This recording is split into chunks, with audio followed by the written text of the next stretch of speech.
So I'm playing around with this unit. I'm trying to figure out what's going on, why things are all kind of wacky with it.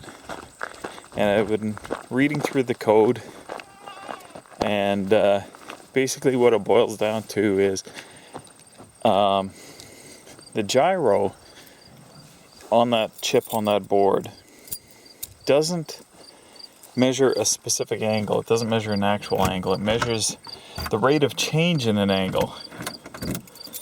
And what that means is that if you don't know specifically how fast your measurements are going at, you're not getting an accurate rate of change at that value. I don't know how to explain it any better than that. If you don't want to be too clever and prove that you're not clever, don't change the software too much like I did, because I'm finding out that it's a lot tougher than I thought it was. Okay, I'm back out in the shop, so that can only be a good thing.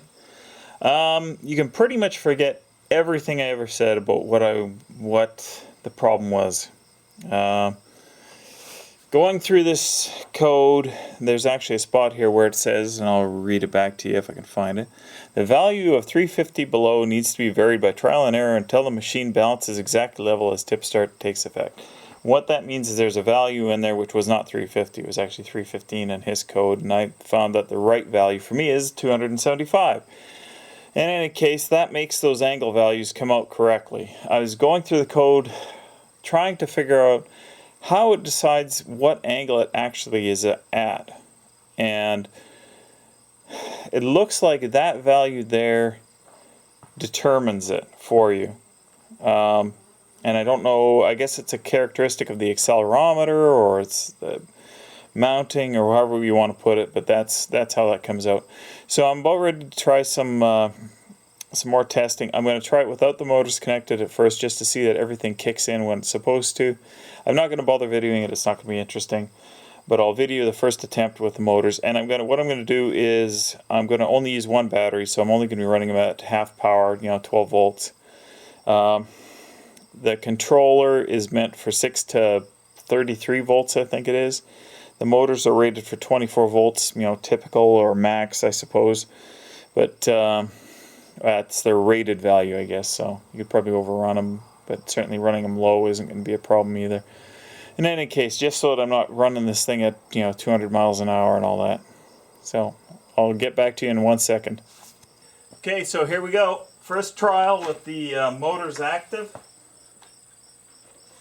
Not the best place to stand, but it's the easiest place to stand, and if this thing falls off, well, I don't think it's going to fall off, so I'm not too worried. Okay. Okay, got our analog light on, hold down our R2 button,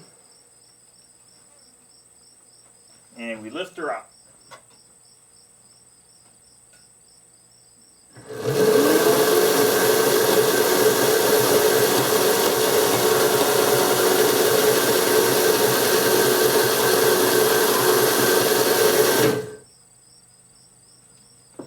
Boy, when you let off on the switch, it kills those motors quickly.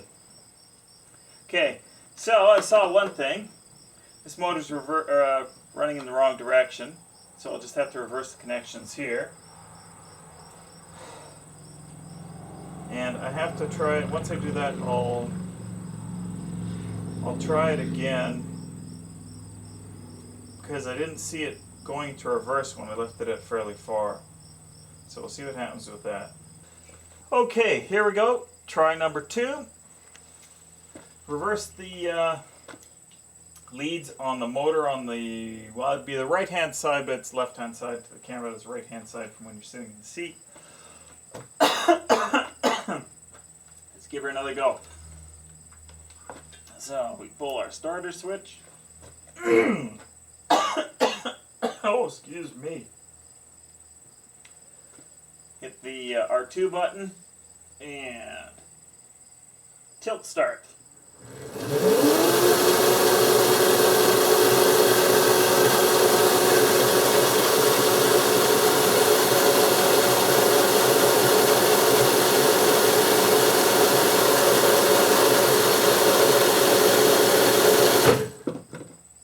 Wow, when when you hit the kill button on that, it sure kills it, that's for sure. I might still be a little bit off on that value, because even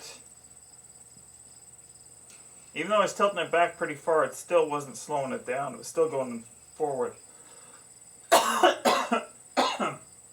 There's also some question in my mind as to whether or not that accelerometer is positioned the right way around. He said it was supposed to face backwards, and the readings I'm getting for the angles wouldn't be what I'd expect. When it's tilting forward, I expect positive angles. When it's tilting backwards, negative angles.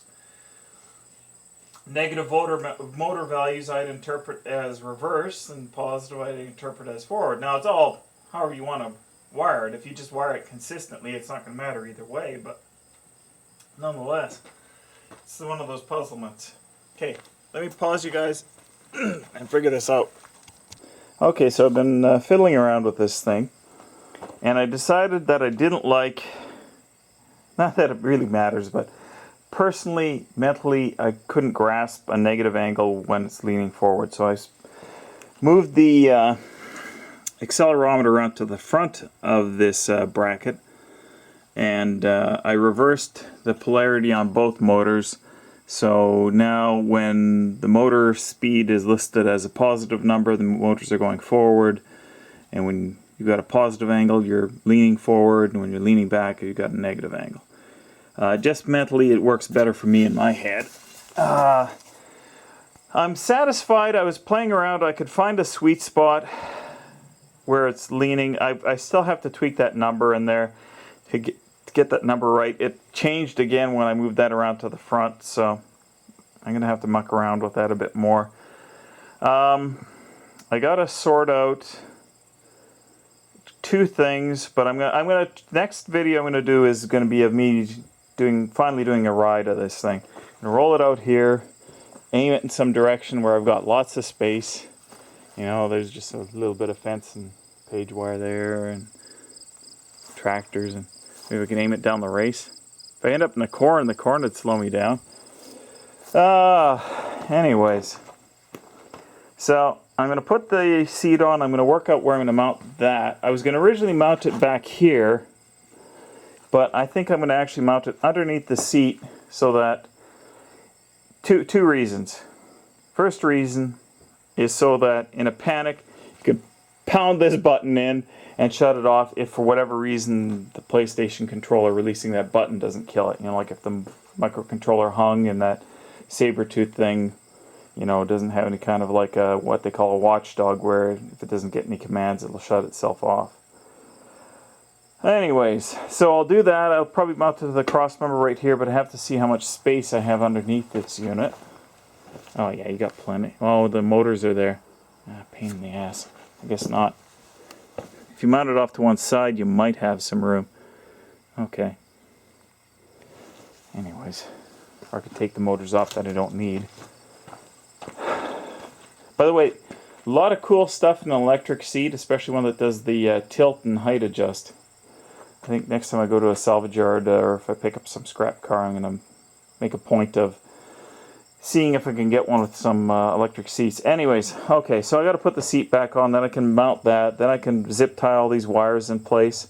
Then I got to find a place for the battery, and I think I'm going to, well, all my first trials are just going to be with one battery, for what it's worth. And I think what I'll do is no, of course not. I'll have to work out some way to mount that battery. I'll see when I put the seat on if it'll fit on the sides, but I was just kind of hoping for something quick and dirty. I don't want to mount it on its side. It is a sealed battery, but I don't know if it makes any difference. And I don't know what else to tell you. Get to it. That's what I'll say. There you go, unpowered balancing. I was just trying to get the seat in the right spot for it to be neutrally balanced, and the motors have enough friction in them that it can hold it in that position even though there's no power on it here. So I think I'll leave the seat there, and we'll work with it that way. Oops. Not quite balanced, but it did, it will stay. Okay. Anyways, mount the box, find a way to mount the battery, which I'm kind of scratching my head over right now. But we'll see how we go. For the single battery, probably the best bet is to put it over here. But I'm going to have to make some kind of a tray, so I suppose. Okay, babble babble. Well, there you go, guys. I got my helmet on. This is my snowmobile helmet with the pop top lid. I wasn't going to wear it, but enough people said to wear it. And I figured, okay, I'd feel pretty stupid if I banged my head. Anyways, let's get going here. I'll hand the camera off to Vicky and we'll get a good laugh here. There you go. I'll turn the viewfinder around. Okay.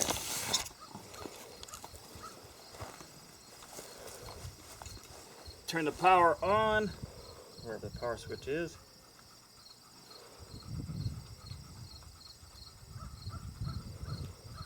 Okay, lights on, pull that out of there. Probably a little bit too long cord for this thing. Okay, press our R2.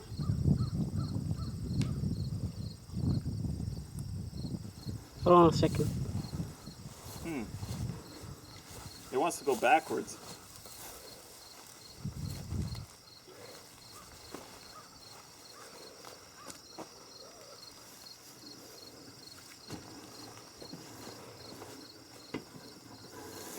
Ugh.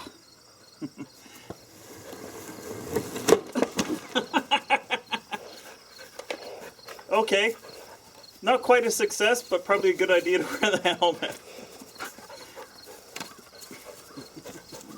I think we need those wheelie bars. The second try, I'm just going to lead it around rather than sit in it. That way I won't get pitched. But Vicky will once again be shooting. So here you go.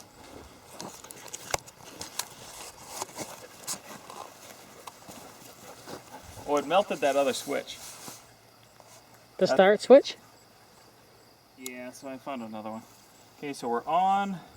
Lights on here. Give it a couple of seconds to calibrate. Pull the button. Tilt start. And we'll push forward on it. Notice it's not touching the ground. And I can steer.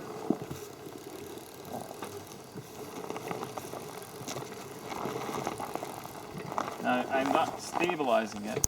If I just let it go, it'll stabilize itself without me touching it. Hold on a minute. Okay, you can see it's balancing itself as is, and without any input from me. If I push on it forwards, it'll move forwards. That's just by changing the balance forwards. That's not me actually pushing it forward. If you want to resist that, I can change the pitch angle with this here. And I can do a neutral turn, although it doesn't seem, I don't think it likes to do them without there being at least a little bit of forward movement. I thought it would, in any case. So what's the next step? Sit in it, I think. So I'll release the switch. That's it. Okay, hit the switch. We'll do our little lift tilt start.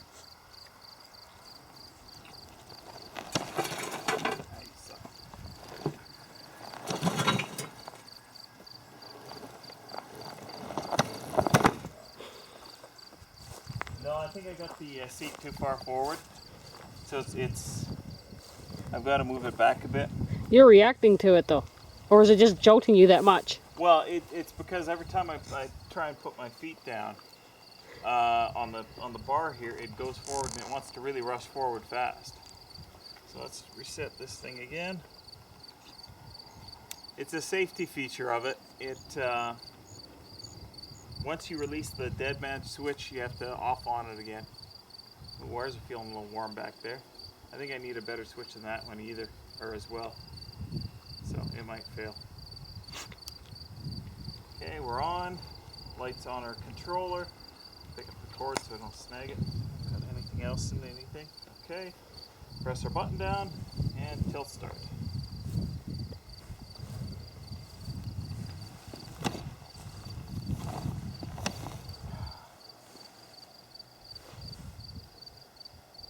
You're on a hill. Nope. flaked out. Okay, so it was a partial success. I can walk it, but I got to do something about the. Well, I got to move the seat back because it's just too far forward. With nothing on it, it's fairly well balanced for the computer, but for when I'm sitting in it, I'm way too far forward, and just is dragging the front end on the ground. So what I'm going to have to do is I'll just wind the seat back a bit. Unfortunately, I melted my power switch again. So I'm going to have to dig up a better, heavier duty one than that. But I think that's it for today. So anyways, thanks for watching, guys. We're getting there. We're getting close. I still have to tweak those parameters, or that parameter. And it'll lift the front end off a little bit higher. I still have to permanently mount the battery box and the controller and all that fun stuff. Set up those parameters and do something about this seat. Okay, so I'm just going to charge the batteries right now, and that's it. What I'm going to change about that switch is I'm not going to try and find like a 60 amp switch. Here's the one. You know, I was being an ass. Let's be real here. I bought this switch because it looked pretty heavy duty, but it melted. Originally, that's the one I did. It looked like a light switch, like a vehicle light switch, which should be good for, 40 to 60 amps anyways, but no.